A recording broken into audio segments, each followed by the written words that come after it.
ಹೇಳ್ತೀನಿ ಕೇಳ್ತೀನಿ, ಮದುವೆ ಆದಾಗ ನಿನ್ ಮಾತಾನೆ ನಾನು ಕೇಳ್ತಾ ಇರೋದು. ಹಾಗೆ ಮಾಡಿ, ಎಲ್ಲ ಸರಿ ಹೋಗುತ್ತೆ. ಈಗ ಹೋಗೋಣ. ನೋಡಿ ಹೇಳಿ.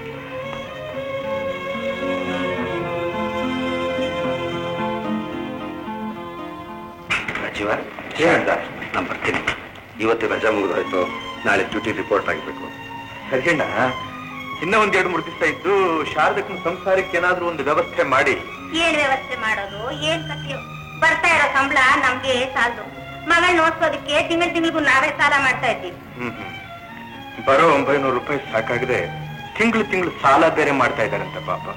ನಾಗವೇಣಿ ಊರಿಗೆ ಬರ್ತಾಳೆ, ನಾವು ಹೋಗ್ ಬರ್ತೀವಿ. ಅಜೀವ, ನಿನ್ ಪ್ರೋಗ್ರಾಮ್ ಏನು? ನಾನಿನ್ನೂ ಯಾವ್ದು ಯೋಚನೆ ಮಾಡಿಲ್ಲ ಅಣ್ಣ. ಬಂದೆ. ಬರ್ತೀನಮ್ಮ ಶಾರದೆ, ಬರ್ತೀನಿ ರಾಜೀವ, ಬರ್ತೀನಿ ಮಗು. ರಾಜಟಪ್ನವ್ರೆ, ಸ್ವಾಮಿ ರಾಜಟಪ್ನವ್ರೆ. ಓಹೋ, ಬನ್ನಿ ರಾಜೀವಪ್ಪ, ಬನ್ನಿ. ನಮಸ್ಕಾರ ನಮಸ್ಕಾರ. ಬನ್ನಿಯಪ್ಪ, ಕೂತ್ಕೊಳ್ಳಿ.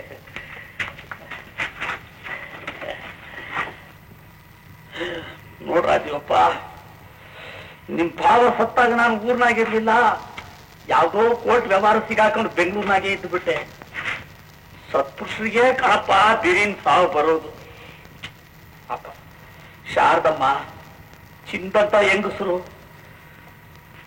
ಹೆಂಗ್ ಸಂಸಾರ ಸಾಗಿಸ್ತಾರೋ ಏನೋ. ಅದನ್ನೆಲ್ಲ ಯೋಚನೆ ಮಾಡಿನೇ ನಾನೀಗ ಒಂದು ನಿರ್ಧಾರಕ್ಕೆ ಬಂದಿದ್ದೀನಿ ರಾಜಟಪ್ನವ್ರೆ. ಏನಪ್ಪ ಅದು? ಈಗ ನಾನಿಲ್ಲೇ ಇದ್ದುಕೊಂಡು ನಮ್ ಶಾರದಕ್ಕನ ಸಂಸಾರನ ಉಳಿಸ್ಬೇಕು. ಅದು ಸಾಧ್ಯವ ರಾಜೀವಪ್ಪ? ಸಾಧ್ಯ ರಾಜಟಪ್ನವ್ರೆ. ಇದೇ ನನ್ನ ತೀರ್ಮಾನ, ಇದೇ ನನ್ನ ಜೀವನ ಸಾಧನೆ, ಇದೇ ಇನ್ನು ನನ್ನ ಗುರಿ. ನಿಮ್ ಭಾವ ಹೇಳ್ತಿದ್ರು ರಾಜೀವಪ್ಪ, ನಾವು 4 ಜನಕ್ಕೆ ಸಹಾಯ ಮಾಡಿದ್ರೆ ಭಗವಂತ ನಮಗೂ 4 ಜನದಿಂದ ಸಹಾಯ ಮಾಡಿಸ್ತಾನೆ ಅಂತ. ಆ ಮಾತು ಸತ್ಯವಾಗಿ ಕಾಣ್ತಾ ಇದ್ದೆ ನೋಡಿ. ಅದು ಸರಿ ರಾಜೀವಪ್ಪ, ಈಗ ನನ್ನಿಂದ ಏನಾಗ್ಬೇಕು? ನಮ್ಮ ಶಾರದಕ್ಕನ ಮಕ್ಕಳು ಕೇಶವ ಚಕ್ರಪಾಣಿನ ಮುಂದಕ್ಕೆ ಓದಿಸ್ಬೇಕು ಅಂತ ಇದ್ದೀನಿ.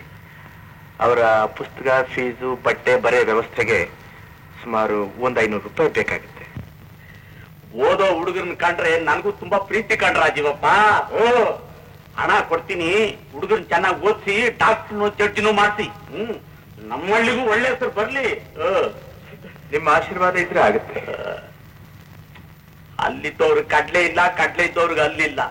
ದುಡ್ಡಿರೋರ್ ಮಕ್ಕಳು ಬುದ್ಧಿ ಇಲ್ಲ, ಬುದ್ಧಿ ಇರೋ ಮಕ್ಕಳು ದುಡ್ಡಿಲ್ಲ ಅನ್ನಂಗೆ. ನನ್ನ ಮಗನು ಬೆಂಗಳೂರಿನಾಗ ಓದ್ತಾ ಅವನೇ, ಕೇಳ್ದಾಗ್ಲೆಲ್ಲ ಹಣನು ಕಳಿಸ್ತಾ ಇವನಿ. ಅದೇನು ಓದ್ತಾನು, ಅದೇನು ಮಾಡ್ತಾ ಅವನು, ಶಿವನೇ ಬಲ್ಲ.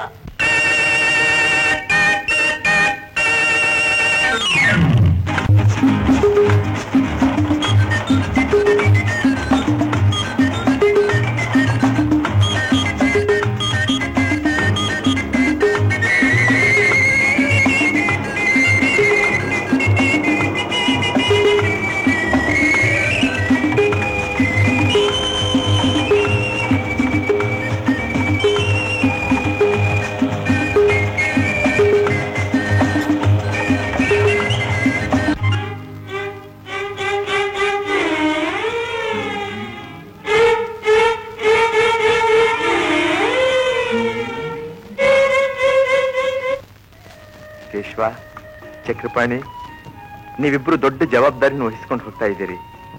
ಚೆನ್ನಾಗಿ ಓದಿ ವಿದ್ಯಾವಂತರಾಗಬೇಕು. ನಮ್ಮೇಲೆ ನಂಬಿಕೆ ಇಲ್ವೇ ಮಾವ? ಅಯ್ಯಯ್ಯೋ, ಸಂಪೂರ್ಣವಾದ ನಂಬಿಕೆ ಇದೆಯಯ್ಯ. ನೋಡು, ತಗೋ ಈ ಲೆಟರ್ನ. ಶೇಷಾದ್ರಿಪುರಂ 2nd ಕ್ಲಾಸ್ನಲ್ಲಿ ನಿಮ್ ತಂದೆಯವ್ರಿಗೂ ನನಗೂ ಬಹಳ ಬೇಕಾದವರೊಬ್ಬರಿದ್ದಾರೆ, ಡಾಕ್ಟರ್ ದತ್ತು ಅಂತ. ಅವ್ರಿಗೆ ಇದನ್ನು ಕೊಡಿ, ನಿಮ್ಗೆ ಬೇಕಾದ ಅನುಕೂಲ ಎಲ್ಲ ಮಾಡ್ಕೊಡ್ತಾರೆ. ಸರಿ, ಹೊರಡಿ. ಬರ್ತೀವಿ. ಏ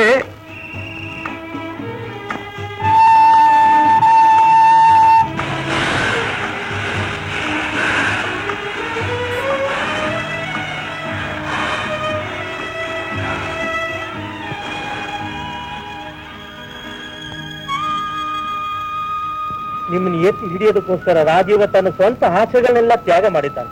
ಅವನ ತ್ಯಾಗನ ನೀವು ಅರ್ಥ ಮಾಡಿಕೊಂಡು ಓದಿ ಮುಂದೆ ಬರಬೇಕಾದ್ದು ನಿಮ್ಮ ಕರ್ತವ್ಯ. ಇವಳು ನನ್ನ ಮಗಳು ನಂದಿನಿ. ಕೇಶವ ಚಕ್ರಪಾಣಿ, ಕಾಫಿ ತಗ. ಕಾಲೇಜ್ನಲ್ಲಿ ಸೀಟ್ಗೆ ಅಪ್ಲೈ ಮಾಡಿ ಹಾಸ್ಟೆಲ್ನಲ್ಲಿ ಇರೋದಕ್ಕೆ ನಾನು ವ್ಯವಸ್ಥೆ ಮಾಡ್ತೀನಿ.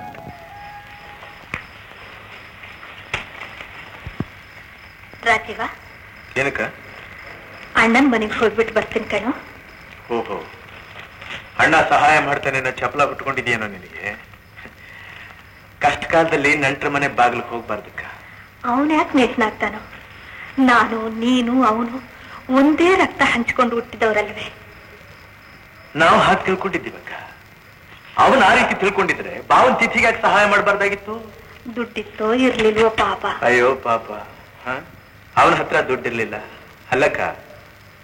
ನಮ್ ಭಾವನ ಬರ್ತಾ ಇದ್ದು ಸ್ವಲ್ಪ ಸಂಬಳದಲ್ಲಿ ಮನೆ ಸಂಸಾರವನ್ನು ಸಾಗಿಸ್ಕೊಂಡು ನನ್ನ ಅಣ್ಣ ಓದಿಗೂ ಸಹಾಯ ಮಾಡ್ತಾ ಇದ್ರು.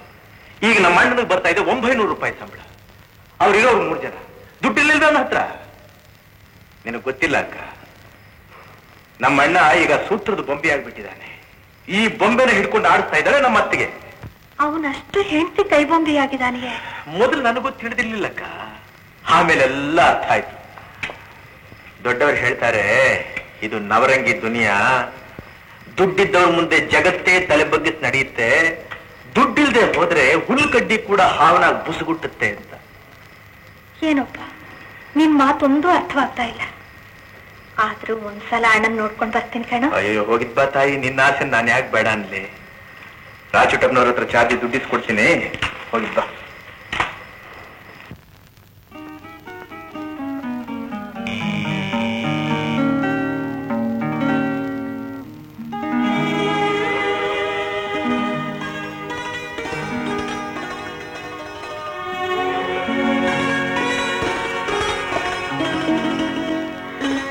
ನೀನು ನಮ್ ನಾಗು ಅಲ್ವೇನಮ್ಮ? ನನ್ ಗುರ್ತು ಸಿಗ್ಲಿಲ್ವೇನೆ ನಾಗು? ನಾನ್ ಶಾರದಾ, ನಿಮ್ ಅತ್ತೆ ಕಡೆ. ಓ ಅತ್ತೆನಾ? ಅಯ್ಯಯ್ಯೋ, ನೀವ್ ಬ್ಯಾಗ್ ಇಟ್ಕೊಂಡ್ ಬಂದಿರೋದ್ ನೋಡ್ಬಿಟ್ಟು ಯಾರೋ ಕಾಶಿಗೂ ರಾಮೇಶ್ವರಕ್ಕೂ ಹೋಗೋರು ಭಿಕ್ಷೆ ಕೆಳಕ್ ಬಂದಿದ್ದಾರೆ ಅಂತ ತಿಳ್ಕೊಂಡಿದ್ದೆ. ಅಮ್ಮ ಅಮ್ಮ, ಏನ್ ಮನಗು? ನೋಡು, ಶಾರದತ್ತೆ ಬಂದಿದ್ದಾರೆ. ಓ ನೀವಾ? ನಿಮ್ಮಣ್ಣ ಆಫೀಸ್ಗೆ ಹೋಗಿದ್ದಾರೆ, ಬರೋದು ಲೇಟ್ ಆಗುತ್ತೆ. ಅಯ್ಯೋ ಪಾಪ, ಸಂಸಾರ ನಡೆಸೋದು ತುಂಬಾ ಕಷ್ಟವಾಗಿದೆ ಅಂತ ಅಣ್ಣನ್ ಕಂಡು ಸ್ವಲ್ಪ ಹಣ ಎತ್ಕೊಂಡು ಹೋಗೋಣ ಅಂತ ಬಂದ್ರೇನು, ಏಕಾದಶಿ ಮನೆಗೆ ಶಿವರಾತ್ರಿ ಬಂದ ಹಾಗೆ.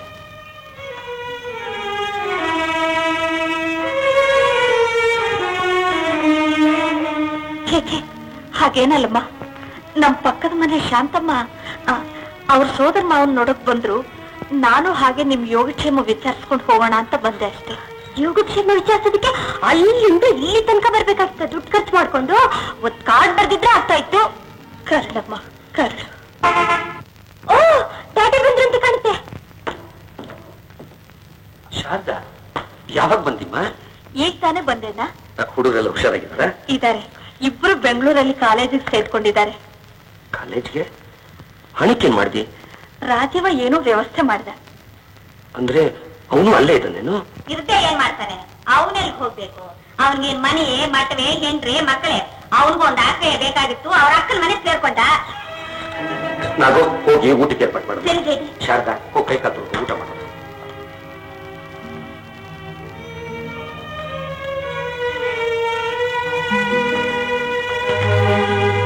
ಮಕ್ಕಳು ಬೆಂಗಳೂರಲ್ಲಿ ಬಿಟ್ಟು ನಿಮ್ ತಂಗಿ ಇಲ್ಲಿ ಜಾಂಡ ಹುಡ್ಬೇಕು ಅಂತ ಬಂದಿದ್ದಾಳೆ ಅಂತ ಕಾಣಿಸುತ್ತೆ. ಹೋಗ್ಲಿ ಬಿಡೆ, ಅವ್ರಿಗೊಂದು ತುತ್ತು ಅನ್ನ ಹಾಕಿದ್ರೆ ನಮ್ಮ ಮನೆ ಮುಳುಗೋಗೋದಿಲ್ಲ. ಇದು ಒಂದು ದೊಡ್ಡ ಪ್ರಾಬ್ಲಮ್ ಏನೇ. ಹಾಕಿ ಹಾಕಿ, ಯಾರು ಬೇಡ ಅಂತಾರೆ? ಬೇಕಾಗಿದ್ರೆ ನಿಮ್ ತಂಗಿ ಸಂಸಾರನೇ ತಂದು ಇಟ್ಕೊಳ್ಳಿ. ಅವಳು ಅವಳ ಅಣ್ಣನ ಮನೆಗೆ ಬಂದ ಹಾಗೆ ನಾನು ನನ್ನ ಮಗಳು ನಮ್ಮ ಅಣ್ಣನ ಮನೆ ಸೇರ್ಕೊತೀವಿ. ಇದು